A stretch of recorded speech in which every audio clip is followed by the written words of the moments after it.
Hello friends, ನಮಸ್ಕಾರ. ನೀವು ನೋಡ್ತಾ ಇದ್ದೀರಾ ನಾಡು ನುಡಿ ಲೈವ್ ಚಾನೆಲ್ ಅನ್ನ. ಸ್ನೇಹಿತರೆ, ಫೆಬ್ರವರಿ 1ರಿಂದ ಹಲವು ನಿಯಮಗಳು ಬದಲಾವಣೆ ಆಗಬಹುದು. ಫೆಬ್ರವರಿ 1ರಂದು ಮಂಡನೆಯಾಗಲಿರುವಂತಹ ಕೇಂದ್ರ ಬಜೆಟ್ ಜೊತೆಗೆ ಫಾಸ್ಟ್ಯಾಗ್ ನಿಂದ ಹಿಡಿದು ಸಿಗರೇಟ್ ಬೆಲೆಯವರೆಗೆ ಹಲವು ಹೊಸ ನಿಯಮಗಳು ನಿಮ್ಮ ಜೇಬಿನ ಮೇಲೆ ಪ್ರಭಾವ ಬೀರಬಹುದು. ಹಾಗಿದ್ರೆ ಜನಸಾಮಾನ್ಯರ ಮೇಲೆ ಏನೆಲ್ಲ ಪರಿಣಾಮ ಬೀರಬಹುದು, ಯಾವುದರ ಬೆಲೆ ಜಾಸ್ತಿ ಆಗಬಹುದು ಅಂತ ತಿಳಿಯಲು ವಿಡಿಯೋವನ್ನು ಕಂಪ್ಲೀಟ್ ಆಗಿ ವಾಚ್ ಮಾಡಿ.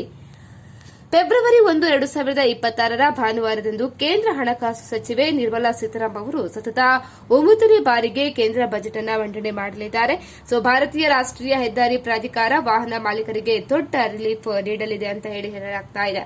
ಫೆಬ್ರವರಿ 1ರಿಂದ ಫಾಸ್ಟ್ಯಾಗ್ಗೆ ಸಂಬಂಧಿಸಿದಂತೆ ಕೆವೈಸಿ ಪರಿಶೀಲನಾ ಪ್ರಕ್ರಿಯೆಯನ್ನು ಸಂಪೂರ್ಣವಾಗಿ ತೆಗೆದುಹಾಕಬಹುದು. ಅದೇ ರೀತಿ ತಂಬಾಕು ಪ್ರಿಯರಿಗೆ ಬೆಲೆ ಏರಿಕೆ ಬಿಸಿ ತಟ್ಟಬಹುದು. ಫೆಬ್ರವರಿ 1ರಿಂದ ಪಾನ್ ಮಸಾಲ, ಸಿಗರೇಟ್ ಮತ್ತು ತಂಬಾಕು ಉತ್ಪನ್ನಗಳು ಮತ್ತಷ್ಟು ದುಬಾರಿ ಕೂಡ ಆಗಬಹುದು. ಇನ್ನು ಎಲ್ಪಿಜಿ ಗ್ಯಾಸ್ ಬೆಲೆ ಬದಲಾವಣೆ ಆಗಬಹುದು ಅಂತ ಹೇಳಲಾಗ್ತಾ ಇದೆ.